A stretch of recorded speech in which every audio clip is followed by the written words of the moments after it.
말씀 찾도록 하겠습니다. 말씀은 열왕기하 9장 1에서 4절 말씀입니다. 열왕기하 9장 1에서 4절 말씀 제가 낭독하도록 하겠습니다. 선지자 엘리사가 선지자의 제자 중 하나를 불러 이르되 너는 허리를 동이고 이 기름병을 손에 가지고 길랏 라못으로 가라. 거기에 이르거든 님시의 손자 여호사밧의 아들 예후를 찾아 들어가서 그의 형제 중에서 일어나게 하고 그를 데리고 골방으로 들어가 기름병을 가지고 그의 머리에 부으며 이르기를 여호와의 말씀이 내가 내게 기름을 부어 이스라엘 왕으로 삼노라 하셨느니라 하고 곧 문을 열고 도망하되 지체하지 말지니라 하니 그 청년 곧 그 선자의 청년이 길랏 라못으로 가니라. 아멘. 오늘 선포하고자 하는 메시지는 체험만 하면 뭐합니까? 라는 제목으로 말씀을 선포하고자 합니다. 오늘 본문에서는 하나님께서 예후를 이스라엘의 다음 왕으로 세우시기로 결정한 부분입니다. 엘리사는 자신의 제자 가운데 한 명을 불러서 예후에게 기름을 부어 왕으로 세우도록 합니다. 이는 곧 기존 왕의 폐위를 말합니다. 하나님께서 그 사울 왕이 있음에도 불구하고 다윗에게 기름을 부었던 건 사울 왕의 폐위를 말했던 것처럼 동일한 상황이라는 것입니다. 엘리사가 활동하던 시절에는 아합의 아들 요람이 다스리던 때였습니다. 그는 아합 왕의 아들이었습니다. 사실 이전에 그의 형 아하시아가 이스라엘의 왕이었지만 그가 크게 다치게 되자 바알 선지자를 찾다가 하나님의 진노를 찾게 됩니다. 아니 이스라엘에 하나님이 계시는데 왜 우상의 신을 찾냐고 하나님께 굉장히 혼나고 바로 2년이 안 돼서 죽음을 맞이하게 됩니다. 그리고 그 후에 왕이 된 사람이 요람이라는 사람입니다. 그는 그의 아버지와 또 형과는 달랐습니다. 왜냐하면 그는 바알 우상을 제거하는 일을 하였기 때문입니다. 그러나 이 요람 왕의 평가는 굉장히 좋지가 않았어요. 왜냐하면 그는 비록 바알 우상을 제거하였지만 여로보암의 죄에서는 벗어나지 못하였기 때문입니다. 열왕기서를 읽다 보면 여로보암의 죄에 대해서 자주 언급이 나옵니다. 여로보암의 죄란 여로보암 왕이 행한 죄를 말합니다. 다윗과 솔로몬이 다스릴 때는 이스라엘이 하나였습니다. 그러나 솔로몬의 죽음 이후 이 나라는 둘로 나눠지게 됩니다. 유다와 베냐민이 다스리는 남유다와 나머지 10지파가 모인 북이스라엘을 말합니다. 남유다는 다윗의 후손들이 다스렸고 북이스라엘은 여로보암 왕으로 시작되게 됩니다. 여로보암 역시 하나님께서 세운 왕이었습니다. 그러나 그는 스스로의 전통성이 없기에 백성들이 자신을 죽이고 유다로 넘어가면 어떡할까라는 두려움을 가지고 있었습니다. 그를 정말 불안하게 하던 일들은 절기마다 자신의 백성들이 남유다의 영역인 예루살렘 성전에 가서 제사를 드리는 것이었습니다. 이는 여로보암의 불안감을 굉장히 부채질을 했던 것 같습니다. 그래서 그는 황금소 우상을 만들게 됩니다. 그리고 이것을 세워서 야훼 하나님이라고 하며 황금소 앞에서 제사를 지내도록 합니다. 이는 백성들이 더 이상 성전에 가서 제사를 드릴 필요가 없음을 알리고 성전에 가는 백성들을 막기 위함이었습니다. 남유다든 북이스라엘은 모두 하나님을 섬기는 나라입니다. 왕이 비록 나라를 다스리지만 실제적인 왕은 명목상으로는 하나님이라고 말하는 나라라는 것입니다. 즉 북이스라엘 역시 신정국가를 표방하고 있었다는 것입니다. 신정국가라는 말은 하나님을 자신의 진실된 왕으로 믿는 국가입니다. 그런데 북이스라엘은 하나님의 성전이 없기에 스스로의 정통성을 주장하기에 무척 빈약하였다는 것입니다. 그래서 하나님의 성전으로 가서 예배드리는 백성들을 막을 겸 자신 스스로의 정통성을 세울 겸 황금소 우상을 세우고 그것을 하나님이라고 칭한 것입니다. 그렇기 때문인지 북이스라엘에서 왕이 된 자들은 여로보암의 죄를 그대로 답습하게 됩니다. 왜냐하면 이것을 부정하는 것은 자신들의 정통성을 훼손하는 것이며 스스로의 자리를 흔드는 일이라 생각하였기 때문입니다. 왕에서 내려오는 것은 자신의 죽음을 말하죠. 오늘날의 대통령과는 다르다는 것입니다. 또한 북이스라엘의 왕들은 하루가 다르게 왕조가 바뀌었습니다. 오므리 왕조가 예후를 통해서 끝을 맺게 된 것처럼 한 왕과 그 후손들이 계속해서 다스리는 나라가 아니라는 것입니다. 이는 북이스라엘 왕이 된 자들은 언제든지 자신의 지위가 무너질지 모른다는 두려움을 갖게 만들었다는 것입니다. 그렇기 때문인지 더욱더 여로보암의 죄를 놓치지 않게 된 것입니다.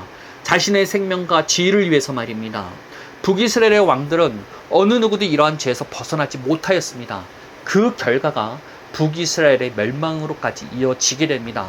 아합의 아들 요람 왕은 아합만큼 악하지는 않았습니다. 겉으로는 하나님을 섬긴다는 왕이었습니다. 그리고 어떻게 보면 북이스라엘의 왕 가운데 가장 많은 하나님의 기적을 목격한 왕이기도 할 것입니다. 왜냐하면 그가 이스라엘을 다스리는 시대가 엘리야의 갑절의 능력을 받은 엘리사가 활동하는 시대였기 때문입니다. 그가 직접 보든 감적적으로 보든 간에 엘리사가 행한 놀라운 일들을 들었을 것입니다. 그리고 그는 엘리사를 통해서 일어난 놀라운 기적들을 직접적으로 보고 경험하기도 하였습니다. 정말로 하나님이 살아계시다는 것을 그가 직접 체험하고 본 왕이었다는 것입니다.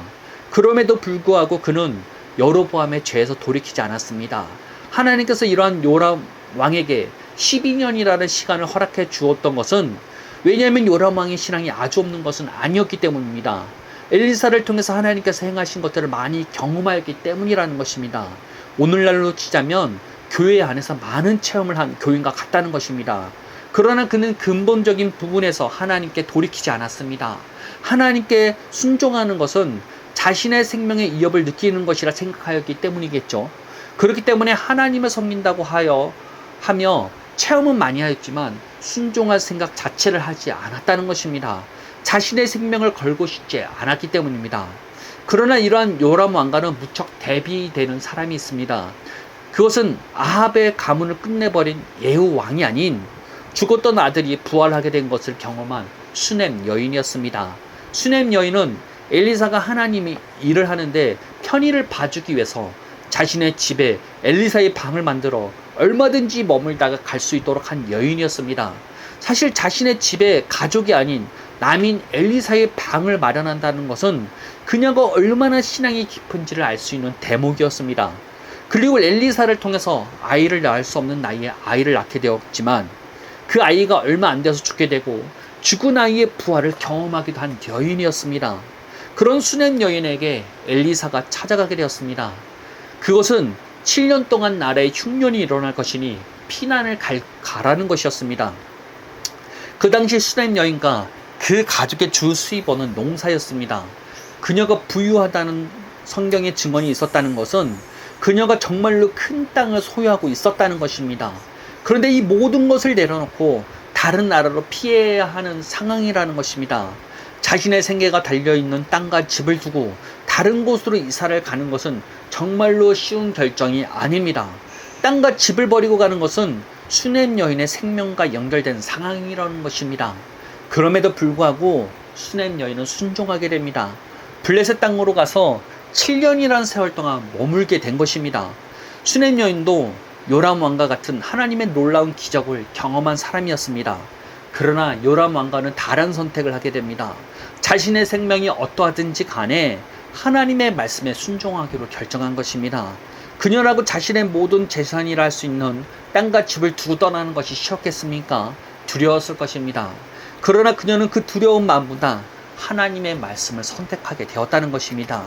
우리는 요람 왕과 수넴 여인 사이의 차이를 곰곰이 생각해 보아야 합니다. 수넴 여인이 요람 왕과는 다른 것은 자신의 생명이 위협이 될 수도 있는 상황에서도 하나님의 말씀에 순종하는 데까지 이르렀다는 것입니다. 많은 체험을 하고 많은 은혜를 경험하였다 할지라도 순종에까지 이르지 못하면 아무 의미가 없다는 것을 보여주는 것입니다.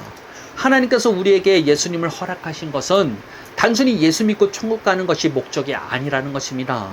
우리가 순종하는 것까지 이르도록 하는 것이 우리에게 은혜를 허락한 목적이라는 것입니다.